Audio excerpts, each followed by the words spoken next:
안녕하세요. 황규빈 회장의 버티지 못할 시련은 없다 중 3장 시작하겠습니다. 3장 모든 것을 가능하게 한 묘약, 배짱 소년의 어드벤처. 함경남도 함흥에서 자란 나는 어려서부터 호기심이 많았다. 해방 후 러시아 군인들과 어울리며 하라쇼 같은 낯선 말을 배우는 것이 학교 공부보다 훨씬 재미있었다. 그렇게 학교 대신 러시아 군부대로 등교하던 어느 날 무단결석이 들통나자 나는 즉흥적으로 가출을 결심했다. 큰아버지에게 거짓말로 300원을 빌려 만주행 기차에 올랐다. 두려움 따위는 없었다. 새로운 세계로 향한다는 설렘만이 9살 소년의 가슴에 가득했다. 하지만 북천에서 고모를 만나 남행 열차에 태워지면서 계획은 틀어졌다. 그러나 나는 포기하지 않았다. 북으로 가지 못한다면 남으로 가면 그만이었다. 서울에는 몇 해 전 아버지와 이혼한 친어머니가 살고 있었다. 행선지를 서울로 수정한 나는 밤낮 없이 기차를 타고 달렸다. 기차표는 북천에서 함흥까지가 전부였지만 밤이면 아무 역에나 내려 역사에서 잠을 자고 다음 날 아침 첫 기차에 올라타기를 닷새 동안 계속했다. 가지고 있던 300원은 벌써 바닥이 난 뒤였다. 38선에 다다른 나는 경찰서를 찾아갔다. 서장 앞에서 미리 준비한 각본대로 눈물까지 흘리며 사연을 늘어놓았다. 만주에서 같이 살던 어머니 아버지는 다 돌아가셨다고요? 친척은 서울 사는 이모 한 분밖에 없어요. 꾸며댄 이야기였지만 서장은 내 말에 마음이 움직였다. 그는 평양에 보육시설을 연결해주려 했고 나는 공부를 할 수 있다는 말에 고개를 끄덕였다. 그러나 평양에서도 일은 제대로 풀리지 않았다. 연락이 닿지 않아 다시 38선을 향해 내려올 수밖에 없었다. 그 후로도 수없이 많은 고비를 넘기며 마침내 서울에 도착하니 함흥집을 떠난 지 보름만이었다. 그 사이 마주친 사람들은 9살짜리 꼬마의 천리길 여정을 쉽게 믿으려 하지 않았다. 당연한 일이다. 무작정 떠난 모험길이었지만 중간에 유일하게 챙긴 물건이 하나 있었다. 바로 바늘이었다.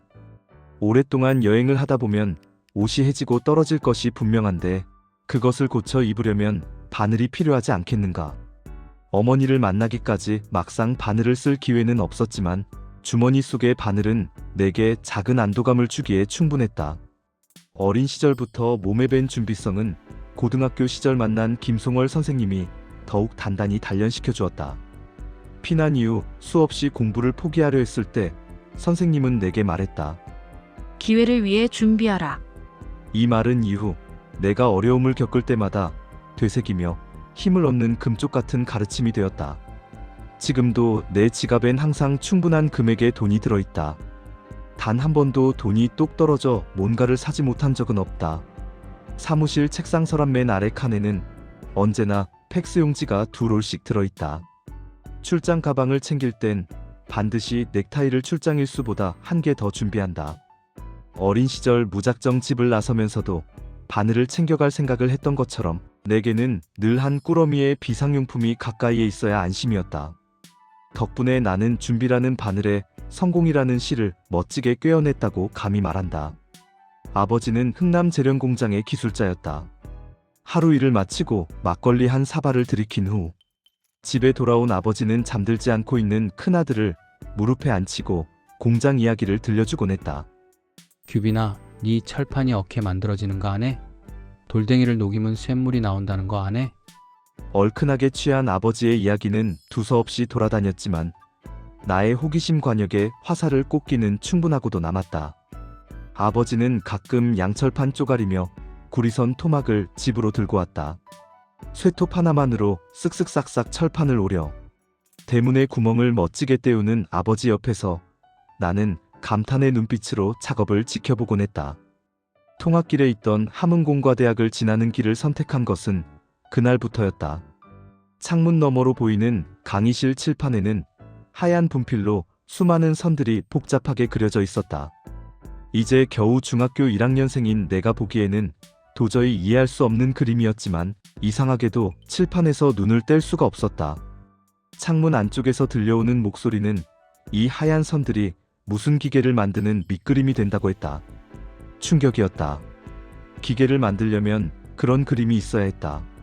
아버지가 하는 것처럼 눈짐작으로 자르고 손대중으로 이어붙이는 것이 아니었다. 그림만 제대로 익히면 라디오도 만들고 전차도 만들 수 있다고 했다. 그날부터 매일같이 등하교 길에 강의실 안의 풍경을 눈에 담는 것이 일이 되었다. 우리 민족이 어떤 민족인가? 세계에서 처음으로 해시계, 치구기를 만든 기술인의 자손들 아닌가? 작은 호기심에서 시작하는 생활 속의 발견들이 바로 기술이고 과학의 첫걸음이다. 한국전쟁이 터지고 미군을 포함한 유엔군이 북으로 올라오며 가장 먼저 공격한 곳은 아버지가 다니던 흥남제련소였다. 공업도시였던 함흥과 흥남에서 일자리를 잃은 이들은 당장 먹고 살 일이 걱정이었다. 나는 미군 부대를 찾아가 I want to work이라고 말하며 일을 시작했다. 내가 처음으로 배운 영어였다. 1950년 12월 17일 미군 GMC 트럭의 지도 더미 속에 숨어 흥남부두를 떠났다. 아버지의 지시로 장남인 나만 먼저 피난을 떠났다. 부산을 거쳐 경주까지 미군을 따라가며 하우스보이 생활 시작하여 먹고 자고 안전까지 보장받았지만 마음은 늘 가족들에게 가 있었다. 이희호 형의 도움으로 중학교 3년 과정의 영어와 수학을 2년 만에 완전히 끝마쳤다. 어떤 어려운 상황에서도 공부를 포기해서는 안 된다. 3,000명의 지원자 중 단 3명이 뽑힌 카투사 시험에 합격하여 춘천의 한국군 제2군단 고문단에서 통역 업무를 수행하며 영어 실력을 완벽히 다졌다. 명동에서 구두 닦기로 일하며 동도공업고등학교 야간부에 다녔다. 낮에는 구두를 닦고 밤에는 공부를 했다. 새로 조그리고 앉아 구두를 닦던 피곤함보다 학교 앞 여학생들의 웃음소리 하나를 대처하게 하던 그런 사춘기 시절이었다. 김송월 선생님은 서울공대 입시를 준비하는 나를 위해 교무실로 불러 개인 교습을 시켰다. 월사금조차 낼 형편이 되지 않는 나를 위해 고3 시절엔 돈 한 푼 내지 않고 수업을 들을 수 있게 했다. 하지만 나는 서울공대에 낙방했다. 실력이 모자라서가 아니라 사흘 동안 아무것도 먹지 못해 고사장에서 기절해버린 것이다. 군 생활을 통해 미군들과 어울리며 영어를 더 완벽히 익히는 계기가 되었고 서울에서도 쉽게 구할 수 없는 영어 서적들을 매일같이 읽을 수 있었다. 미군 도서관에서 발견한 시카고 대학 전기과 전공 서적은 제대할 때까지 거의 모든 페이지를 외울 만큼 읽었다. 심지어 유학 이후 내 전공 서적까지 일찌감치 독파했으니 이보다 더 좋은 기회가 없을 터였다. 9살 때의 무모한 모험, 자투리 양철판으로 만든 첫 선풍기, 구두 닦기를 하며 다닌 야간학교, 그리고 군대에서의 철저한 준비. 이 모든 경험이 모여 실리콘밸리에서의 성공으로 이어졌다. 준비하는 자에게 기회는 반드시 찾아온다. 이것이 내 인생이 증명한 진리다. 오늘 저의 어린 시절 이야기를 들어주셔서 감사합니다. 여러분도 건강하세요.